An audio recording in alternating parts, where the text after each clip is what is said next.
Hi friends, ഇന്ന് ഞാൻ ഇവിടെ ഉണ്ടാക്കാൻ പോകുന്നത് ഒരു അടിപൊളി സമൂസയാണ്. അത് എങ്ങനെ ഉണ്ടാക്കുന്നല്ലേ ഞാൻ പറഞ്ഞുതരാം. അതിന് വേണ്ടിയുള്ള ചേരുവകൾ: ഫസ്റ്റ് മൈദപ്പൊടി, 2 കപ്പ് മൈദപ്പൊടി ഞാൻ എടുത്തിട്ടുണ്ട്. പിന്നെ ഒരു വലിയ സ്പൂണ് നമ്മുടെ കടലമാവ് എടുത്തിട്ടുണ്ട്. ഉപ്പ് ആവശ്യത്തിന്. പിന്നെ ഇത് നമ്മുടെ അയമോദകം, ഇതൊരു പിഞ്ച് ഇത്ര പോലും നമുക്ക് മാവ് കുഴയ്ക്കുമ്പോൾ ചേർക്കണം. പിന്നെ വേണ്ടത് വെള്ളം, വെളിച്ചെണ്ണ ഒന്ന് തൊട്ട് വരട്ടാൻ വേണ്ടി. വെളിച്ചെണ്ണ, ഓയിൽ, വെജിറ്റബിൾ ഓയിൽ ഉപയോഗിക്കാം. നമുക്ക് വെളിച്ചെണ്ണ യൂസ് ചെയ്യാം. അപ്പം നമുക്ക് നോക്കാം. ആദ്യം ഇതുപോലത്തെ ഒരു പാത്രം എടുക്കുക. എന്നിട്ട് മാവ്, മൈദപ്പൊടി ഇട്ട് കൊടുക്കാം. ഇതിലേക്ക് നമ്മൾ കടലമാവ് കുറച്ച് ചേർത്താൽ മതി. ഇഷ്ടമുണ്ടെങ്കിൽ നിങ്ങൾക്ക് കടലമാവ് ചേർക്കാം. ഇത് വേണമെങ്കിൽ ചേർക്കാം, വേണ്ടെങ്കിൽ ചേർക്കണ്ട കേട്ടോ. പിന്നെ ഉപ്പ്, ഇതൊന്ന് ഇത്ര എടുത്തിട്ട് നമ്മുടെ അയമോദകം ഇതും കൂടി ചേർക്കാം. ഇത് നമുക്ക് സമൂസ ഉണ്ടാക്കാനുള്ള ഷീറ്റാണ് ഉണ്ടാക്കാൻ വേണ്ടിയിട്ടാണ്. ഇത് നന്നായി മിക്സ് ചെയ്ത് നമ്മൾ ചപ്പാത്തിക്ക് കുഴയ്ക്കുന്നത് പോലെ കുഴച്ച് വയ്ക്കണം. ഓക്കെ, ഇത് നമ്മുടെ മൈദമാവ് അടിപൊളിയായിട്ട് റെഡി ആയിട്ടുണ്ട്. ഇത് നമ്മൾ ഒരു തുണി വെച്ചിട്ട്, പാത്രം വെച്ചിട്ട് അരമണിക്കൂർ അടച്ച് വയ്ക്കണം. അരമണിക്കൂറിന് ശേഷം നമുക്ക് സമൂസ ഉണ്ടാക്കാൻ പറ്റുള്ളൂ. അപ്പം അരമണിക്കൂർ കഴിഞ്ഞിട്ട് നോക്കാം. ഇനി നമ്മൾ ഇതിൻ്റെ സമൂസയുടെ കൂട്ടാണ് ഉണ്ടാക്കുന്നത്. അതിന് വേണ്ടിയുള്ള, അതായത് ഫില്ലിങ്ങിന് വേണ്ടിയിട്ടുള്ള സാധനങ്ങൾ: ഉരുളൻകിഴങ്ങ് വലുതായിട്ടുള്ള 2 എണ്ണം എടുത്ത് വേവിച്ച് വെച്ചിട്ടുണ്ട്. പിന്നെ പട്ടാണിയും വേവിച്ച് വെച്ചിട്ടുണ്ട്. പട്ടാണി നിങ്ങളടുത്ത് കിട്ടിയിട്ടില്ലെങ്കിൽ പട്ടാണി ഉപയോഗിക്കേണ്ട ആവശ്യമില്ല, കിട്ടിയാൽ ഉപയോഗിക്കാം. കുറച്ച് നിങ്ങളുടെ ആവശ്യത്തിനനുസരിച്ച് ഉരുളൻകിഴങ്ങും പട്ടാണിയും എടുക്കുക. പിന്നെ ഈ 2 ഉരുളൻകിഴങ്ങിനും കുറച്ച് പട്ടാണിയും ഈ കൂട്ടിൽ, ഈ മിക്സ്, ഇതിന് വേണ്ടിയിട്ടുള്ള അളവിലാണ് ഞാൻ സ്പൈസസ് എടുത്തിട്ടുള്ളത്. മുളക് പൊടി, ഉപ്പ്, ഗരം മസാലപ്പൊടി, മല്ലിപ്പൊടി, മഞ്ഞൾപ്പൊടി ഒക്കെ കുറച്ചുള്ള. പിന്നെ ജീരകം വേണം, അയമോദകം വേണം, ഡ്രൈ മാംഗോ പൗഡർ വേണം. ഇത് നമുക്ക് ഓപ്ഷനിൽ നിങ്ങൾക്ക് ഉണ്ടെങ്കിൽ ഇട്ടാൽ മതി. പിന്നെ പച്ചമുളക്, മല്ലിച്ചപ്പ്, സവാള, ഇത്ര സാധനങ്ങളാണ് നമുക്ക് സമൂസ ഉണ്ടാക്കാൻ വേണ്ടിയിട്ട് വേണ്ട ഇൻഗ്രീഡിയൻസ്. ഓക്കെ,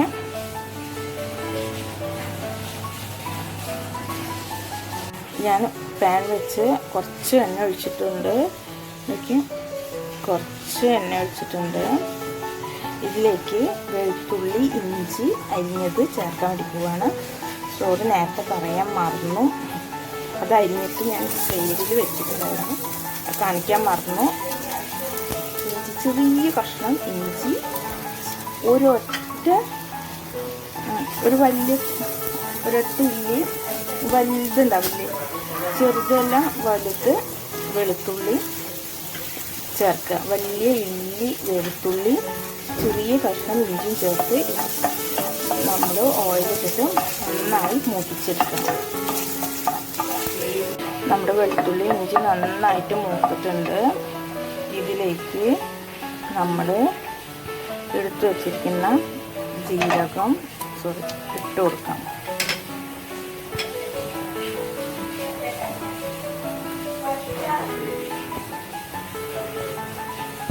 ഇട്ട് കൊടുത്തിട്ട് നന്നായി ഇളക്കിയിട്ട്, തീ നല്ല കുറച്ച് വയ്ക്കണം കേട്ടോ ജീരകമൊക്കെ ഇടുമ്പോൾ.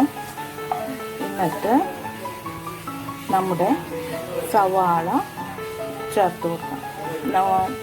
നമ്മുടെ ജീരകം മൂത്തിരിക്കണം, നല്ല മണം വരുന്നുണ്ട്. നല്ല ചൂടുള്ള എണ്ണയിൽ കാരണം പെട്ടെന്ന് അത് മൂക്കും. തീ നല്ല കുറച്ച് വയ്ക്കുക. എന്നിട്ട് സവാള ഇട്ട് കൊടുക്കാം.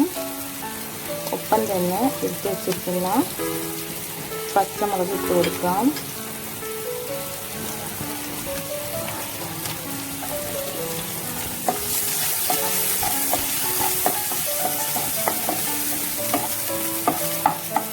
ഇതൊന്ന് ജസ്റ്റ് വാടട്ടെ. നന്നായി ഇളക്കി കൊടുക്കണം. ഇത് ജസ്റ്റ് വാടി കഴിഞ്ഞിട്ട് നമുക്ക് മറ്റുള്ള സ്പൈസസ് ഒക്കെ ചേർക്കാം.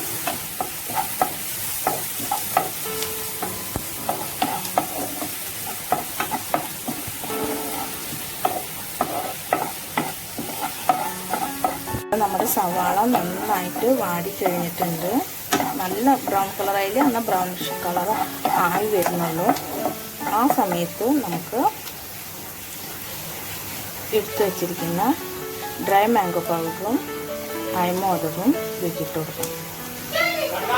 അതിനൊപ്പം തന്നെ ഇതാ എടുത്ത് വെച്ചിരിക്കുന്ന സ്പൈസസ് ഓരോന്നായി നമുക്ക് ചേർത്ത് കൊടുക്കാം. ഇതെല്ലാം ഇട്ട് നന്നായിട്ട് ഇതൊന്ന് മൂപ്പിച്ചിടാം.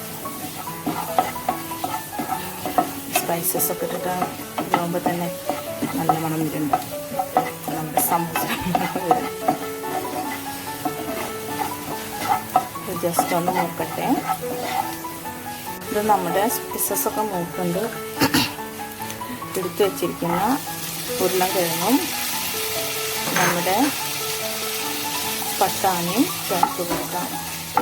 ഇനി നിങ്ങളടുത്ത് ഗ്രീൻ പീസ്, പച്ച ഗ്രീൻ പീസ് ഇല്ലെങ്കിൽ ഉണങ്ങിയിട്ടുള്ള നമ്മളെ കറിയൊക്കെ വെക്കില്ല, ഗ്രീൻ പീസ് കറി ഉണങ്ങിയത് അതും വെള്ളത്തിലിട്ട് കുതിർത്തിയിട്ട് ഉപയോഗിക്കാം. അതുകൊണ്ട് കുഴപ്പമൊന്നുമില്ല.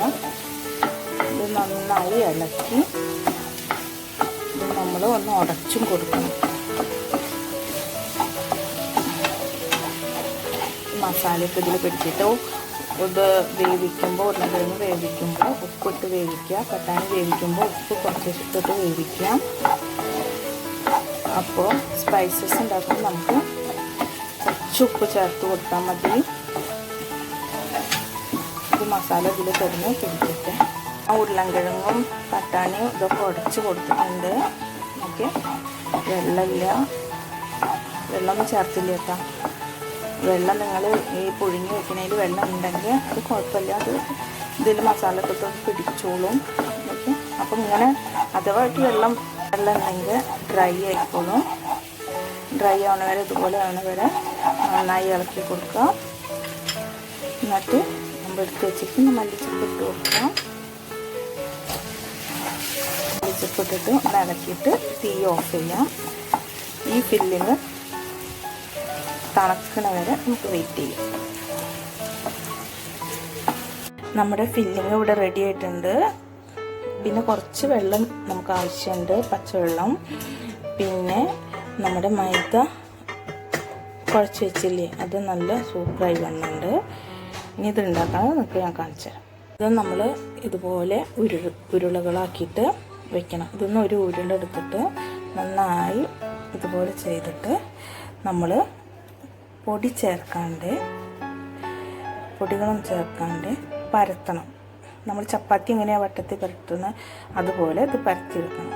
പരത്തിയിട്ട് നിങ്ങൾക്ക് കാണിച്ചു തരാം. നമ്മളിതുപോലെ റൗണ്ടാക്കിയിട്ട് പരത്തിയതിന് ശേഷം ഇതുപോലെ എനിക്ക് നീളത്തിൽ ഇങ്ങനെ കട്ട് ചെയ്ത് കൊടുക്കണത്. ഇതുപോലെ നീളത്തിൽ നമ്മൾ ഈ മാവ് കട്ട് ചെയ്ത് കൊടുക്കുക. 2 പോർഷൻസ് ആയില്ലേ. ഇപ്പോൾ കട്ട് ചെയ്തിട്ട് ഇതൊന്ന് ഒന്നെടുത്ത് നമ്മൾ കുമ്പിള് കിട്ടില്ലേ, കുമ്പിളപ്പം ഉണ്ടാക്കില്ലേ, അതുപോലെ. അപ്പം നമ്മൾ എന്താ പറയുക, ഈ ചക്കയുടെ എല്ലാം അങ്ങനെ കുമ്പിള് പോലെയൊക്കെ ഇല്ലേ, കോൺ പോലെയൊക്കെ ഇല്ലേ, കോൺ ഐസ്ക്രീം അതുപോലെ ഇത് കോണാക്കി നമ്മൾ എടുക്കണം. ഇതുപോലെ നമ്മൾ കോണാക്കണം. എന്നിട്ട് ഇവിടെ ഒന്ന് അമർത്തി കൊടുക്കുക. ഓക്കെ, അത് ജസ്റ്റ് ഇതിനകത്ത് പൊന്തിച്ചിട്ട് ഇതിൻ്റെ ഉള്ളിലേക്ക് ഫില്ലിങ് നിറയ്ക്കണം. ഓക്കെ, ഇതുപോലെ നമ്മൾ കുമ്പിളാക്കി ഫില്ലിങ് നിറയ്ക്കണം. ഓക്കെ, ഇത് കോണ് പോലെയില്ലേ. ഇനി ഇത് നമ്മൾ അടച്ചു കൊടുക്കണം. ഇതുപോലെ മടക്കി വയ്ക്കുക. സൈഡിലേക്ക് ഇങ്ങനെ മടക്കി വെച്ചിട്ട് ഇതിൽ ഫില്ലിങ് നിറച്ചിട്ട് നമ്മളിത് ഇവിടെ അങ്ങനെ അടച്ചു കൊടുത്തിട്ട് ഇതുപോലെ കോണായില്ലേ. ഇനി തിളച്ച എണ്ണയിലേക്ക് നമുക്ക് ഇട്ടിട്ട് വറുത്ത് പാരും. ഇത് ഞാൻ 2 സമോസ ഉണ്ടാക്കിയിട്ട് ഇതുപോലെ ഇട്ടിട്ടുണ്ട്. ഇനി ഇതെടുത്തിട്ട് നിങ്ങൾക്ക് ഞാൻ കാണിച്ചു തരാം കേട്ടോ.